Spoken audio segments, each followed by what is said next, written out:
میں گم ہوں نعت شہ مرسلین لکھنے میں، میرے قلم کے اشارات سن رہا ہے خدا۔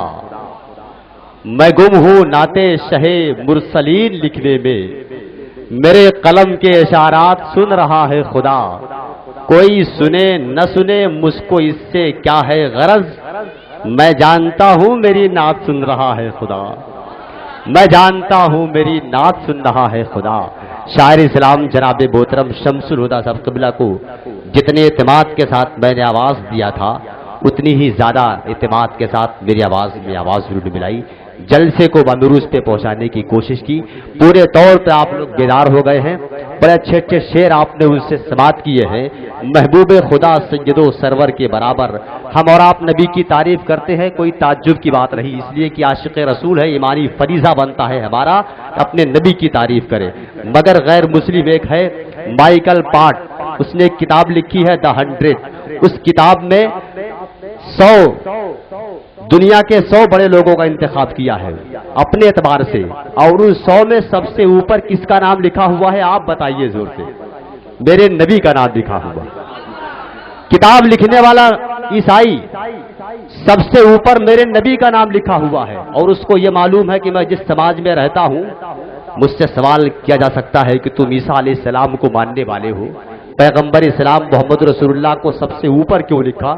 تو اس نے اپنے دعوے کی دلیل میں ایک حدیث نقل کی ہے، ایک روایت نقل کی ہے کہ اللہ کے رسول سرکار دو عالم صلی اللہ علیہ وسلم ایک بار بازار سے گزر رہے تھے، ساتھ میں ایک صحابی بھی ہیں، شام کا وقت ہے، وہ صحابی اپنے بچے کو آواز دے کے بلانا چاہتے ہیں، بچے کھیل رہے تھے، انہی بچوں بھی ان کا بچہ بھی کھیل رہا تھا، آواز دے کے بلانا چاہتے ہیں، اللہ کے رسول نے روک دیا، کہا آپ گھر جائیے، آپ کا بچہ گھر چلا جائے گا۔ دوسرے دن اللہ کے رسول سرکار دو عالم صلی اللہ علیہ وسلم کی بارگاہ میں جب حاضر ہوئے اور کہا یا رسول اللہ علیہ السلام، کل جب شام کو میں اپنے بچے کو آواز دے کے بلانا چاہتا تھا، آپ نے منع کیوں کر دیا؟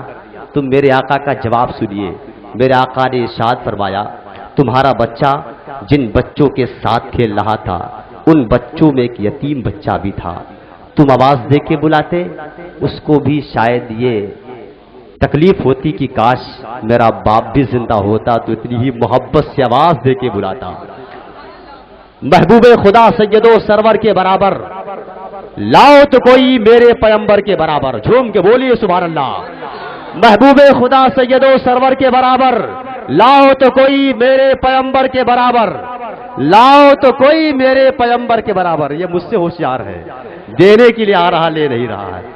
اللہ رب العزت لوگوں کو اناؤنسر کی خدمت کرنے کی توفیق عطا فرمائے۔ زور سے آمین کہیے، میرے کاروبار کی بات ہے، ڈریے مت۔ وہ معاملہ یہاں پہ نہیں ہوگا کہ ایک صاحب دعا مانگ رہے تھے پروردگار میرے کاروبار میں ترقی دے، میرے کاروبار میں ترقی دے، پیچھے ایک صاحب بیٹھے لگے کہنے لگے خبردار کوئی اس کی بات پہ آمین نہیں کرنا ورنہ ایک جھٹکے میں سب پار ہو جاؤ گے۔ لوگوں نے کہا کیا بات ہے، دعا مانگ رہا ہے کاروبار کی ترقی کے لیے، آمین کہنے میں کیا پریشانی ہے؟ کہ معلوم ہے اس کا کاروبار کون سا ہے، یہ کفن بیچتا ہے، کاروبار میں ترقی ہو گئی تو نقصان ہم لوگوں کا ہوگا، کفن نہیں بکا تو ہم لوگوں کو زندہ دفن کر دیے جائیں گے۔ ایسی کوئی بات یہاں پہ نہیں ہے۔ محبوب خدا سید و سرور کے برابر لاؤ تو کوئی میرے پیغمبر کے برابر، لاکھوں ہو زمانے میں سکندر کے برابر، پر کوئی نہیں آقا تیرے نوکر کے برابر، پر کوئی نہیں آقا تیرے نوکر کے برابر۔ بستی ہے جہاں سرور عالم کی چٹائی، بستی ہے جہاں سرور عالم کی چٹائی، دنیا میں کوئی گھر نہیں اس گھر کے برابر، دنیا میں کوئی گھر نہیں اس گھر کے برابر۔ مہندر سنگھ سہر بیدی سہر نے کہا تھا، مہندر سہر بیدی نے کہا تھا کہ عشق ہو جائے کسی سے کوئی چارہ تو نہیں، عشق ہو جائے۔ کمیٹی والے آپ لوگ خاموشی سے ادھر بیٹھ جائیے، کوئی دوسرا کام مت کریے، آپ لوگ بیٹھ جائیے، کھڑے مت رہیے، اچھی بات رہی۔ درود شریف پڑھ لیجیے، اللہم صلی علی سیدنا شفیعنا حبیبنا مولانا محمد۔ ویسے میری قسمت بہت خراب ہے، اتنی خراب ہے کہ اونٹ پہ چڑھ کے جاتا ہوں تب بھی کتا دوڑا کے کاٹ لیتا ہے، جب میں کھڑا ہوتا ہوں تو لوگ کھڑے ہو جاتے ہیں۔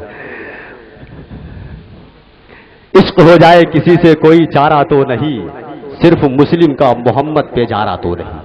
اب غیر مسلم کا شعر سماعت کر لیجئے۔ من چندہ باری نے کہا تھا تو اندھیرے میں کہاں ڈھونڈ رہا ہے سورج، غیر مسلم ہو کے نعتیہ شاعری کر رہا ہے، آپ سبحان اللہ نہیں کہہ سکتے مسلمان ہو کر؟ تو اندھیرے میں کہاں ڈھونڈ رہا ہے سورج، دیکھ وہ گنبد خضرا میں چھپا ہے سورج۔ تو اندھیرے میں کہاں ڈھونڈ رہا ہے سورج، دیکھ وہ گنبد خضرا میں چھپا ہے سورج۔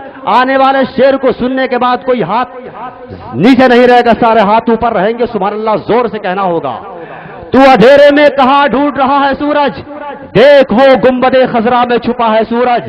ایک سورج کے اشارے پہ چلی ہے دنیا، میرے آقا کے اشارے پہ چلا ہے سورج، میرے آقا کے اشارے پہ چلا ہے سورج، میرے آقا کے اشارے پہ چلا ہے سورج، میرے آقا کے اشارے پہ چلا ہے سورج۔ لوگ سورج کے اشارے پہ چلا کرتے ہیں، میرے آقا کے اشارے پہ چلا ہے سورج۔ کالیکا پرساد نے کہا تھا کہ جو شرق سے ہو غرب تلک درہم و دینار، لے کر یہ زمین تابہ فلک مال کے انبار، دریا سبھی موتی بنے پارس بنے کوہسار، ایک سمت کھڑے ہو جو میرے سید ابرار۔ جو شرق سے ہو غرب تلک مال کے انبار، لے کر یہ زمین تابہ فلک درہم و دینار، دریا سبھی موتی بنے پارس بنے کوہسار، ایک سمت کھڑے ہو جو میرے سید ابرار۔ پھر کالیکا پرساد سے پوچھے کوئی کیا لے، نالین محمد وہی سر پہ اٹھا لے، نالین محمد وہی سر پہ اٹھا لے، نالین محمد وہی سر پہ اٹھا لے، نالین محمد وہی سر پہ اٹھا لے۔ میں ہندوستان کے اس شاعروں کو آواز دینے جا رہا ہوں جو اس وقت بڑے بڑے مشاعروں کی کامیابی کی ضمانت کی چیئر پہ قبضہ کیے ہوئے ہیں۔ نبی کی نعت پڑھنے کا ہنر ہے یہ، اگر اپنے باپ کی تعریف کرتے تو ہو سکتا ہے اس کو محلے والے نہیں پہچانتے، نبی کی تعریف کرتے ہیں پورا ملک جانتا ہے، پورا ملک انتظار کرتا ہے۔ جنہوں نے آج سے 6-7 سال پہلے ایک شعر کہا تھا کہ تور سینہ کیا بھلا غار ہرا کے سامنے، ہے بہار خلد کیا مدنی ہوا کے سامنے، مسجدوں سے آئے جب اللہ اکبر کی صدا، ہر صدا کو بند کر دو اس صدا کے سامنے۔ اتنا اچھا شعر کہنے والے سے آج بھی امید ہے کہ اچھا شعر کہنے کی صلاحیت رکھتا ہے۔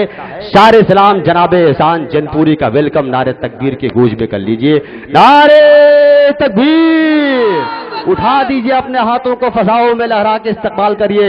نعرے تکبیر، نعرے رسالت، علماء اہل سنت، شعراء اہل سنت، جلسہ عید میلاد النبی جناب احسان شاکر صاحب قبلہ، انجمن عاشقان رسول، مدرسہ عزیزیہ رحمت العلوم، نعرے تکبیر، نعرے رسالت۔